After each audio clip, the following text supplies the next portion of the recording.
Hi everyone, it's Natalie here, and in today's video we're going to be talking about programming your mindset for success as a nutrition entrepreneur. I know this is one of my biggest hurdles that I faced when I first started my business, and it's something that I've seen with my own clients that they have to overcome before they start to notice that their business grows. Right? So if currently you're trying to build your business, but you're getting in your own way, then this video is for you. Be sure to stick around to the end of this video because these are actual techniques that I teach in my Grow Your Impact program, so you definitely don't want to miss out. Before we get into this video, I am excited to announce that the free one-to-one consult with me for the Grow Your Impact program is currently open, right? A couple of spots have opened up, so if that's something you're interested in, then be sure to stick around to the end of the video for the full announcement on that. With that said, let's go ahead and get started on today's video. So one of my top tips for you all is to realize that failure is necessary. And the thing that I hear most from people is that, oh, I don't want to make mistakes.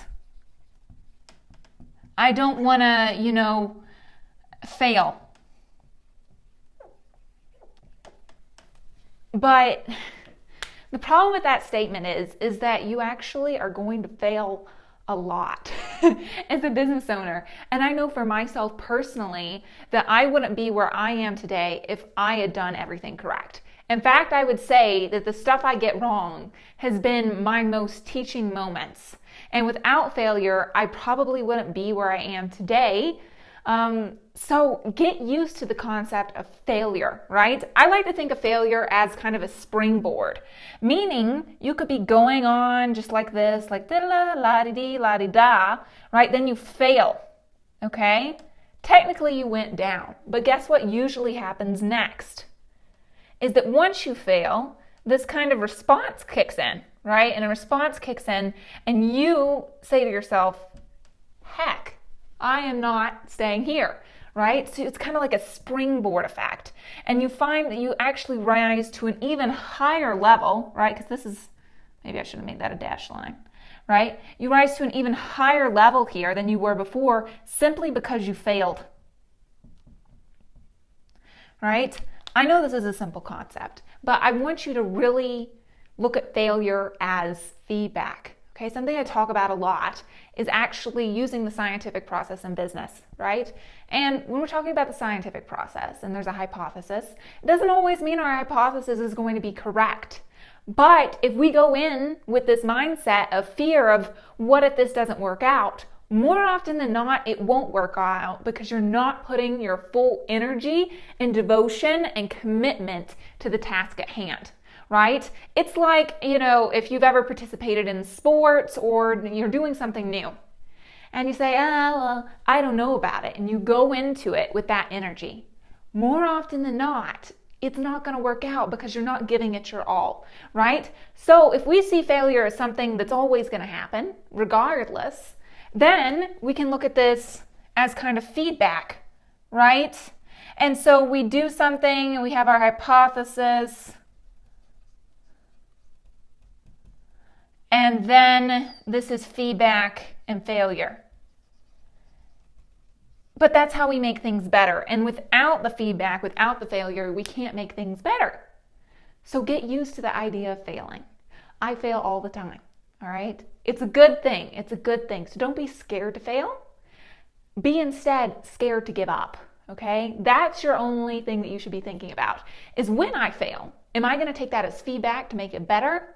Or am I going to sit back and say, oh, I'm so horrible at this and internalize it and then start slowly spiraling downwards because you're focusing all this negative energy around the fact that you kind of just messed up, right? But that's okay. That's okay, right? Don't when you speak to your clients and they feel like they fell off the bandwagon, right? Because they had one meal where they messed up.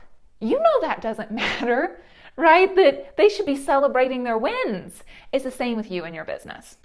The second mindset tip that I want to give you is to let go of your past identity. What do I mean by that? Essentially, a lot of us really, really cling to our current identity that we have as a person, right? And we've created this identity over time. Whether that means we think we're bad at business, whether that means that we think we're bad at technology, whether that means that we think we're bad at these different things and we're good at these other things. And this is even where that fear of failure often comes from. And the biggest thing that you have to realize is that your current identity might not be cut out for being a successful entrepreneur, but that's okay, because guess what? You can grow. Your clients have to grow to work with you, so you need to realize that you need to grow in order to grow your business. This is something I say all the time, is that business growth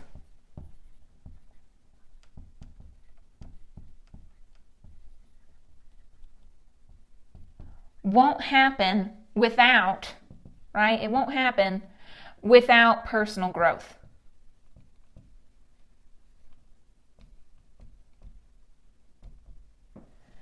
And the thing is a lot of us, we might think to ourselves, oh, I really want to grow my business. But when we don't change into the person that makes whatever income level you've set for yourself, whether that's 6 figures a year or even 6 figures a month, or even you're just wanting to make $50,000 a year, right? Regardless, you have to start being that person before you are able to actually make that income level. Now, what does that mean?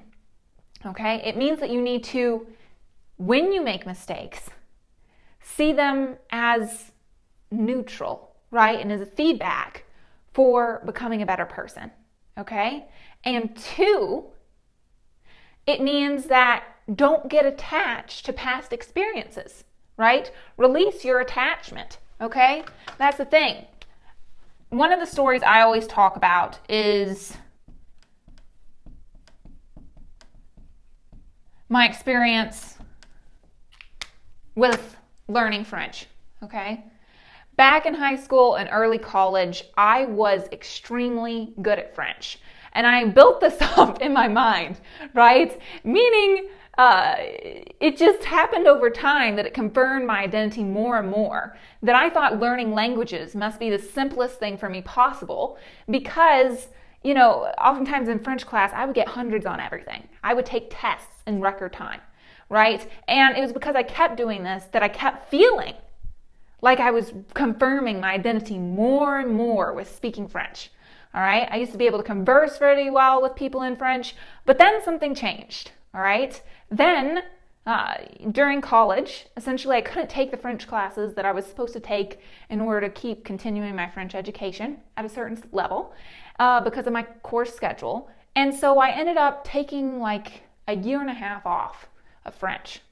But then it was during that time that I visited France.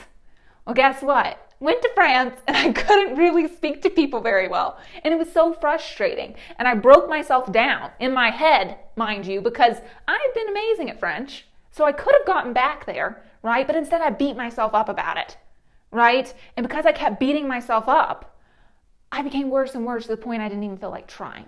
Okay? This is why it's realizing that failure is so important, right? And you can build yourself up to be your very best, or you can break yourself down until you're, just don't even feel like taking any action because of where you are. My third tip is to claim you're becoming you. So what do I mean by becoming you? This is actually a concept that I teach in my course, Grow Your Impact. So currently we have our current self, right? And our current self isn't where we want to be, right? We don't want to be here. We want to be making more in our business, right? But to get there, we have to make a shift. And so what I like to think about is that we are becoming, right? We're doing the act of becoming to get to our goal, right? Goal is over here. Okay? And this becoming you is the person that acts already like the person that, let's say again, just to keep it even, wants to make 6 figures a year, right? This is you making 6 figures. Okay? So, you need to act like you're becoming you. not your current you, because your current you isn't getting great results. And so here's the difference in the mindset shift. First step, 1, get super clear on who the person is that's gotten to this goal that you've set for yourself. Meaning, what are you rid of, right? If you currently get super anxious whenever you have to sell something, right? This person's probably rid of that quality. And so first, you want to paint a portrait, right? Not like actually physically paint, unless you want to. All right, all creativity accepted here. But put together pictures, put together words, get a clear idea of who this is. Who is this person? And what are they rid of that the current self possesses? And so then we can evolve, right, into this becoming you person. Now, this doesn't happen overnight. That's why I call it the becoming you. Because sometimes you relapse, right? You fail. Failure happens here. But that's natural, okay? Anytime that you're trying to get to where you want to go, a lot of times we get right here. Here's the mountain, and then it starts going downhill. But a lot of us start to slip downwards because we get failure and we're like, maybe I should just sit down. No, you have only this little bit left to go. And then you're here to your goal. My point of this is that you want to get clear on how this person acts, and that's going to allow you to keep pushing despite failing, okay? Next is to act like that person daily, right? Ask yourself, what would that person do, right? Because the thing is it's going to probably be going against what feels natural. And when you do this, there will be a natural stress response because you're getting out of your comfort zone. But without getting out of our comfort zone, there's no growth, right? So get clear with the picture. Second, act daily. And then third, celebrate everything as a confirmation of your becoming you identity, right? Meaning you have to stop tearing yourself down and instead build yourself up. Even if that means you're kind of doing this in a fake way sometimes, right? The thing is that as you do this with time, you're essentially wrapping yourself in that identity and you're further confirming your identity and you're seeing yourself as the person who's here. And once you get a really great grasp on this person and with time, you confirm that identity. You actually become this person and you let go of a lot of stuff. For instance, I used to be terrified of speaking to people on the phone. I used to be terrified of putting my picture out there. I used to be terrified of making videos like these. I was terrified of all these things and I probably would have had a panic attack. I don't have a panic attack now. I don't seem like I have a panic attack. I'm very calm, right? But this is not who I was. But this is who I had to become in order to achieve my goals, right? And if you can't do it for you, this is what I teach everyone, right? Because a lot of times when you become a nutrition entrepreneur, you want to do it to help others. So if you can't do this and make this shift for yourself, then do it for them. Do it for the people you want to help. Be that leader, right? And this is what I think is really going to help you. Anyway, if you like this video, be sure to like the video. Be sure to comment below, all right? As well as subscribe, hit the notification bell if you'd like to see more videos like these. I put out new videos every single Friday. Now, if you're interested in the free one-to-one consult with me, here's a couple criteria to make sure that you'd be a good fit and that this would be something that's beneficial for you, right? This is really for people who are looking to make a change and they want to implement change. It's not for people who are looking to gather more information, all right? This is really about getting clear on where you are right now, where you want to go, and I will actually give you the steps and the roadmap for kind of like a blueprint almost of how you can get there, All right. If that's something you'd be interested in, be sure to go to the link in the description below and sign up for that free one-to-one consultation with me. All right. Thank you all, and I'll see you all in the next video.